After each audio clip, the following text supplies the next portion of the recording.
AATBirds Weekly Report is the Eagle news, notes, and analysis you need.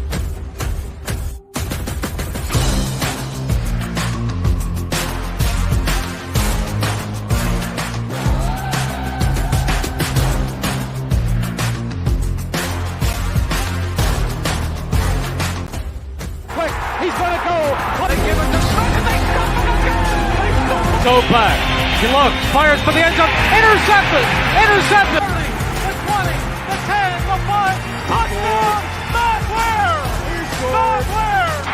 Midfield. He's going to go. Deshaun Jackson. He steps up, he's hit, and falls forward. And he fumbles the football, and the Eagles have it. It's one.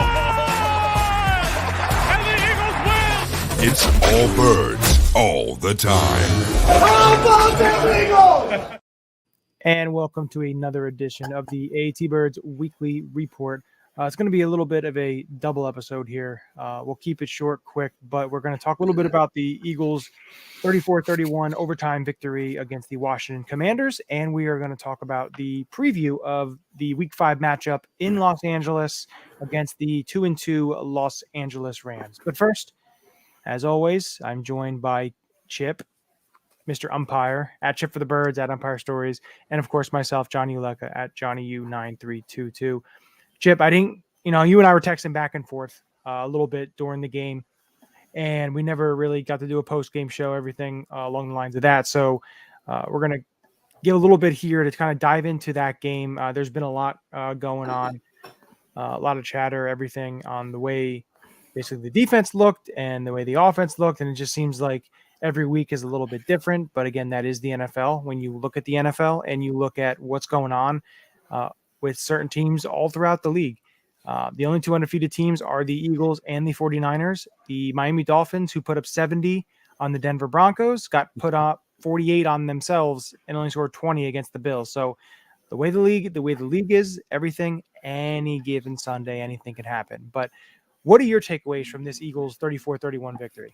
So I have a bunch of takeaways. First off, the fact that Jake Elliott is the best kicker in football, while Justin Tucker might be the best kicker in the history of football. Jake Elliott is the best kicker currently. I think that we have continued to see the Achilles heel of the Philadelphia Eagles defense, which is a quarterback that can get the ball out quickly. Our defensive line they're so good, but if they cannot reach the quarterback, then we are putting a lot of faith in our linebackers and a lot of faith in our secondary. And we got a lot of points put up by a pretty mediocre, in my opinion, Washington team. Now, I mean, Sam Howell is a clear upgrade to Taylor Heineke, so I'll give credit where credit is due on that aspect.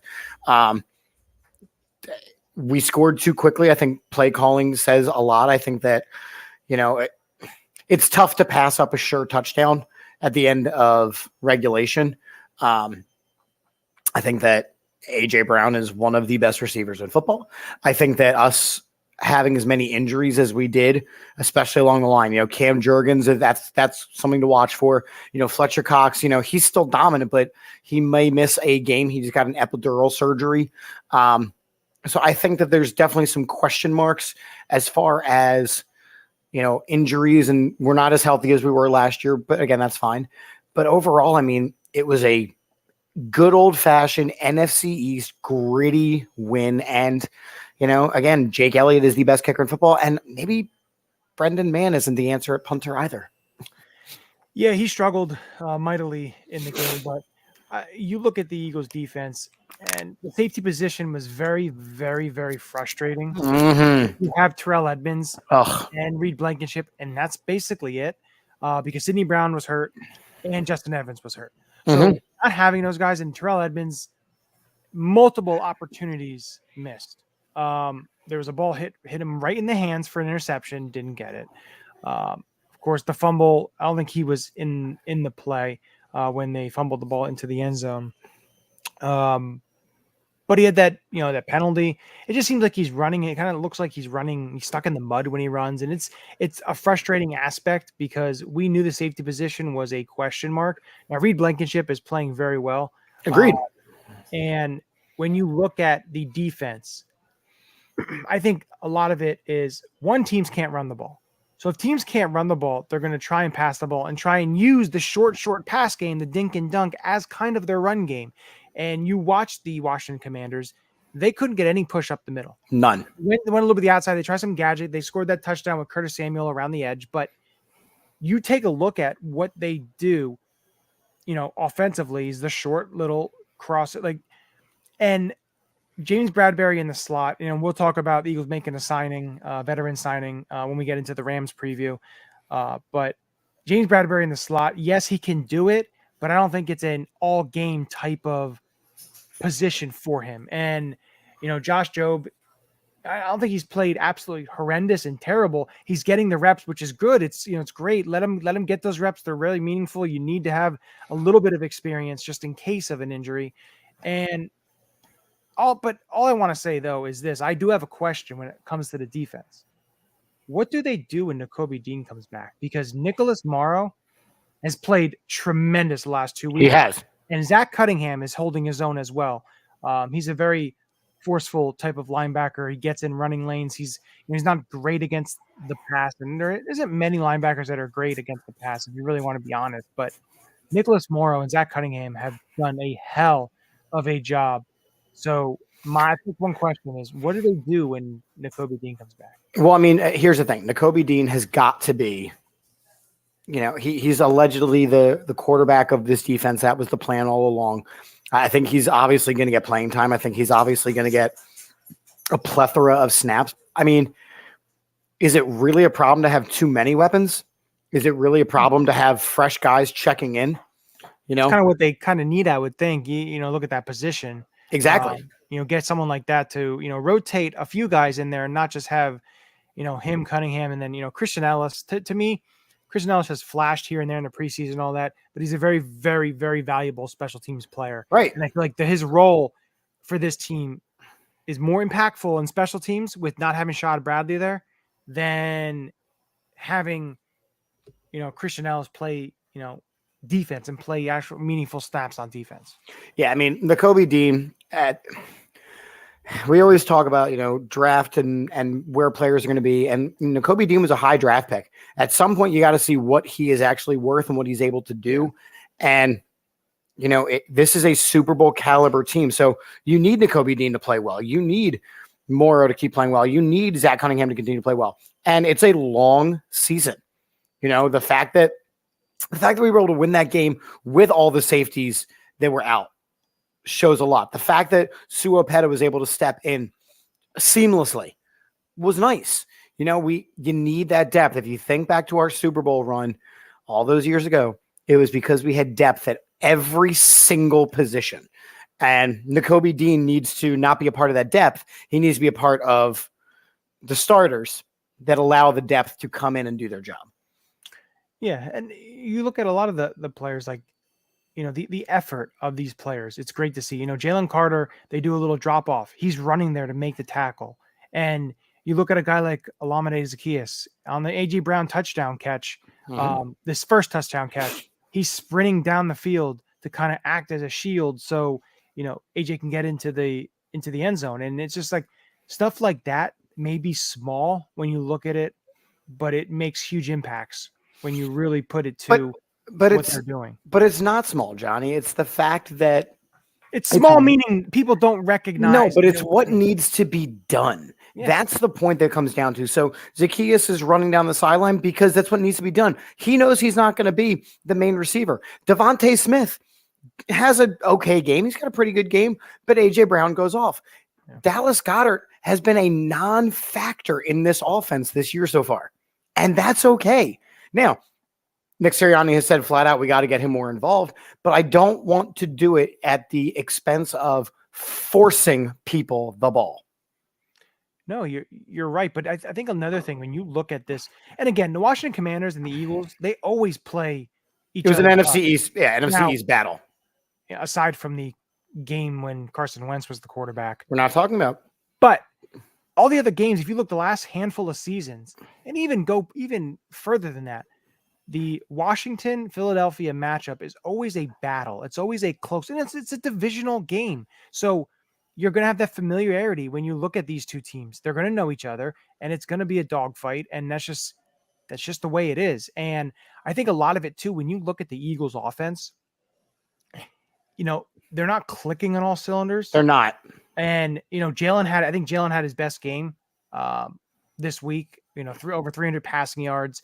He looked a lot better, taking chances, hitting guys. But the thing is, they're not clicking on all cylinders. They're starting. It seems like every game they're chipping away to, get it started basically. It's pretty scary because they had over 400 yards of offense and they're still not hitting their stride. So here's my question. And again, now we're 4-0 and we've yet to have a really phenomenal offensive game. So where is the disconnect? Is it Jalen Hurts having too many weapons? Is it Brian Johnson just not knowing how best to utilize this team? Is it play calling? Is it Jalen Hurts trying to form himself into a pocket passer rather than just the winning athlete that he is, a la the Donovan McNabb route? What is the holdup on this team? I think it's a culmination of things. I think you have to look at the aspect of having a new offensive coordinator, finding himself of a rhythm of a play caller, because he's never been a play caller in the NFL, trying to find that kind of rhythm. Also, when you look at the Eagles offense, defense is starting to play it a little bit different with the run, making sure they take away Jalen's legs and making sure they do that aspect, which in turn gives them very good running lanes, gives them good, give the ball to Swift. And I think it's finding, because there is a couple new guys when you're looking at, Cam Jurgens in there, which unfortunately he did get hurt, having DeAndre Swift and Gainwell as your lead back and having, Olamide Zaccheaus there. But AJ, Devontae, Dallas, they're all there. I think it's just maybe defenses are playing a little tiny bit differently, but it's just a acclimation period that, hey, if you look at 2022, yes, they had that great game against Minnesota and the great game against Washington. They did struggle in that Washington game that we went to. They scored those points, and then second half, they just really struggled and just tried maybe just eating the whole clock. And the Arizona game, they struggled. There was points in 2022 where the offense struggled. The Indianapolis Colts game, there are points in a season where the team struggles. The main key is when you come out at the end of the game, are you winning the ball game? Right. And they're finding the ways. They're fighting the they're getting these games that are going to be very, very tight. They're getting these contests that are going to be grueling. They're tough. They're finding ways. Good teams find ways to win. It's tough. It's tough to win games in the NFL. And the Eagles are they're finding ways to win. Now, again, Jake Elliott I love that the last part of the intro video is Merrill going, "It's good," right? Because now we have another clip of that. It's insane how consistent Jake Elliott is. And again, we talk about, teams that have consistency of position. So you talk about like the Green Bay Packers, and they had consistently for, all those years. They had Brett Favre, and then they had, Aaron Rodgers, and now they're surprised to have a kicker with Jordan Love, or they're surprised to have a quarterback struggling like Jordan Love. We've been pretty damn lucky with kickers going, David Akers. And we had a couple years in the middle where we were trying to figure stuff out. But in reality, to go from like David Akers to Jake Elliott, we have Gary Anderson in there, and we've got Tony. Like, this is a kicker's paradise up in here. No, you're right. And, it's great to see. It's awesome to see. But, I think with this game, what it came down to was the Eagles found the way to win in a situation where the way the game ended, all the momentum was on Washington's side. Yeah. And they were able to find a way to win, and they were able to do it, which in turn brings us to boom. Oh, that was subtle. Yeah, that was good. It brings us to this week's matchup against the Los Angeles Rams. Los Angeles Rams won in overtime too. They won against the Indianapolis Colts. And, for me, looking at this team, it may look, the Rams aren't as bad as people thought they were going to be and all that, stuff. Cooper Kupp's not playing right now. They have so many young guys, so many no names you don't really know. But when I look at it, you do have Matthew Stafford to deal with. But again, this is going to be absolute take. You thought Tampa Bay was a takeover. just wait until you see the crowd in LA this weekend. And I'm excited to kind of see what's going on with that. Yeah. And again, you already said a bunch of the things. There was a lot of talk that the Rams were going to be pretty much a pushover this year. And again, they have, they've got a couple players. Matthew Stafford is still an excellent quarterback. They were able to trade Cam Akers away because Kieran, how do you say the guy's name? I don't even know. Has turned into a halfway decent running back. What's that? Kyron, great. He's going to be at the bottom of a Jalen Carter tackle. Puka Nakua. Again, I'm just going with names here. He's solid. He's doing really well. And when Cooper Kupp comes back, I think that's going to say something. Tyler Higbee is a good tight end. Their offensive line does not scare me. And they should be afraid of our defensive line. And as long as Aaron Donald can be neutralized, they don't really have a lot of names on defense that are going to be able to slow us down. Yeah, I know. Like, listen, they've played well enough. They have. But again, they haven't seen a team like right. They beat Seattle, who is doing Seattle things. That's a divisional matchup. So right, again, they got beat by San Francisco, who obviously is 4-0. Yep. They got beat by a bad Cincinnati team. Yeah. And they beat an Indianapolis team that's still in a rebuild. So I think that 2-2 marker is a little bit deceptive. Yeah, and I think one key thing when you look at the injury reports, and we know of what's going on with Fletcher Cox that came out today that potentially could miss the game. We know Cam Jurgens will most likely miss the game. Left the field with a boot on his foot. He may be out a week-to-week type of basis. Britton Covey has the concussion, is still in the protocol, so he's probably going to miss the game as well. And then when you look on the Los Angeles side, one of the biggest things, now he did practice, but it came out, was during the game against the Colts, the quarterback, Matthew Stafford, had a hip injury. Listen, the thing about Matthew Stafford, he's not going to be able to run the ball. He's not going to. He doesn't anyway. It's just that's not what he does. So for me, I think that's a big time win for the Eagles defensive line to be able to attack him and get to him, because one, he's a pocket passer. He's in the pocket. He's a statue essentially. He's not a guy that's going to get out there and run. It's just not his game, and especially anymore, that's not his game. And I think that helps the Eagles because they played quarterbacks. Kirk Cousins can move a little bit. He's more of the pocket passer, but Sam Howell can move a little bit. Sam Howell's not a statue. He's not a statue in there whatsoever. So for me, I think that is a key emphasis. Their offensive line against this Eagles defense. It seems like that's almost like the key emphasis. That's every week. But again, it is a huge proponent of the success of this game, because if you can create a lot of pressure on Matthew Stafford, he is very, very willing to throw you the ball. Yeah. And interception wise, I'm saying. But. And again, when you're talking about Stafford with his injuries right now, if for some reason our defensive line and our defensive, the middle of our defense decides to sit on his head and he's not able to continue, are you really worried that Brett Rippon is going to beat us? No, of course not. Because I'm not. Not at all. Not at all. No, but it's funny if you look at this Rams team, and Puka Nakua is having a great start. It's been a great rookie season.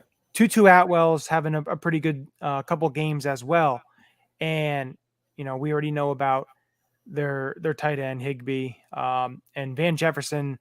And then do they get Cooper Kupp back? That's something to really keep an eye on. But listen, when you take a look at their offensive line, they have some players who are okay. Like Rob Havenstein is a good player. Joe Noteboom, he's a good backup. Like he's okay at left tackle. Steve Avila, I liked him coming out of TCU in the draft, the guard. But then they have Coleman Shelton and then Kevin Dotson. Yeah, they've got no one that can slow down this Eagles defense. They just don't. Yeah, and that's going to be a key, because I know the Rams may try and run the ball with Kyren Williams. They've had some success, everything. But again, the way the Eagles defense has been playing, they're able to stop the run. And if you can get a pass rush and get yourself, pressure on Matthew Stafford, it's going to make this game so much tougher on Los Angeles, especially, like I said, when this crowd is going to be, a lot of it's going to be the Eagles. Which, and again, when you look at Cooper Kupp and you look at Tutu Atwell and you look at Puka Nakua, now I'm not sure he's going to play. The Eagles made a signing. They signed Bradley Roby to the practice squad. He will most likely be activated into the 53 soon in a couple weeks here, but you needed to do it. You needed, with Avonte Maddox's injury, you needed to get somebody that could play that role, can play the nickel back. You know, he's had 60 starts at the nickel position over his career. He's a veteran. He knows what he's doing.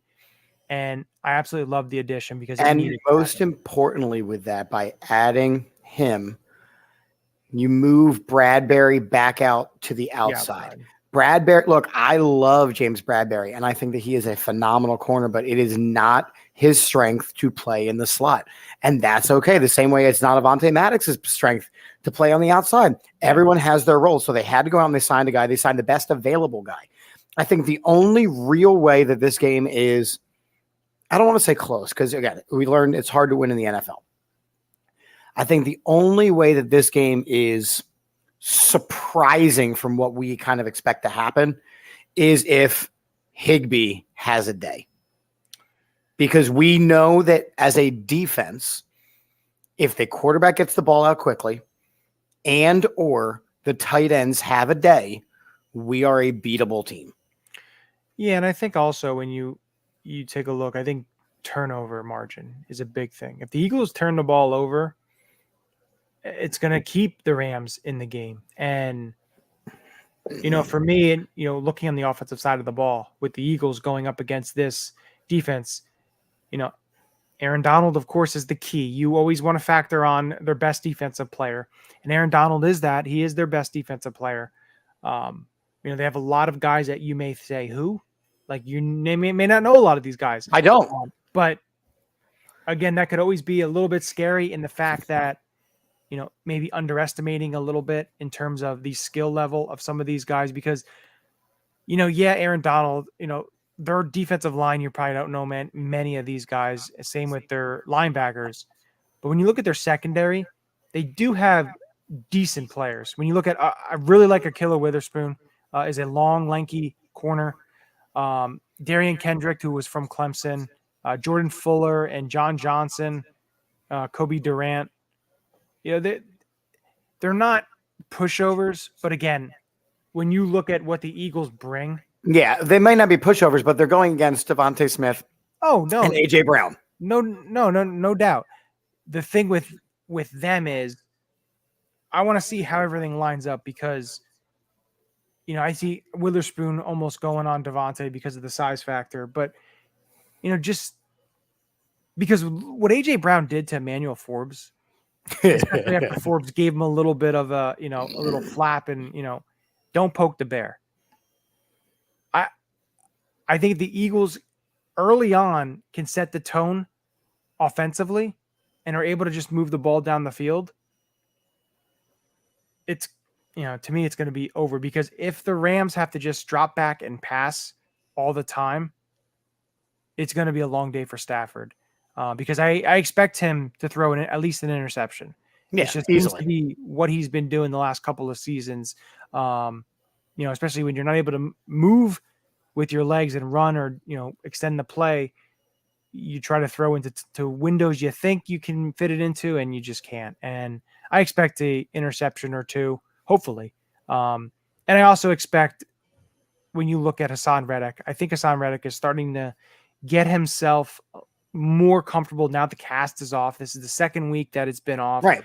You know, more acclimated because they need to start getting the Hassan Reddick from last year to start, you know, wreaking havoc on the opposing offensive lines.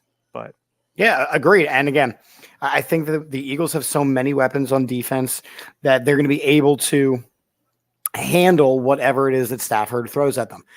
Again, I don't see I know you named a bunch of players and that's great. And, you know, you have the better eye when it comes to some of the college talents coming out. I just don't think that this Rams defense has the ability to slow down this Eagles offense if they are clicking on all cylinders or even half cylinders.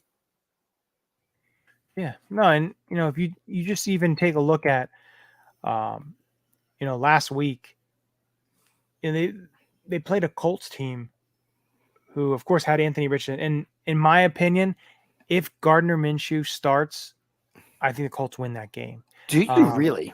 I do. I do. I think Anthony Richardson is a good player. I just think he needs a little bit of time, acclimation period, and you're starting to see that with everything that the Colts are trying to do, and all the lines of that. But you look at that game, and like you said, the Bengals game, they lost by 3 points. They only had 292 total yards. The Bengals aren't a juggernaut. They lose to the San Francisco 49ers. And then they beat the Seattle Seahawks week 1. But even that the 49ers game, it's just, the 49ers didn't have a ton of yards. They only had 365. I think you can underestimate their defense, and the fact is you don't know a lot. We don't. I don't know. Like I look at the names, I look at the players. I know Aaron Donald is a good player. I know Byron Jones, they're one of their top draft picks, and you have Caleb Witherspoon and all that. I think what the Eagles have to do is not really look at the names, because you don't want to get ahead of yourself. And I don't think that they will. I think that the Eagles are going to come out and they're going to take care of business. And when you just, again, we've said this multiple times on the show, this Eagles roster is one of the best rosters ever constructed in franchise history. This Rams is not. So as long as the Eagles come out and they do what they're supposed to, again, just not. Just not. So with that, we're going to wrap this up here. I want to get the predictions, and then we'll go the Ulecka Locks, and then we'll get this wrapped up, getting ready for week 5. So I'm going to start with my prediction of this game. I think the Eagles defense will be able to contain Matthew Stafford and the Rams. I have the Eagles winning this game 33-20.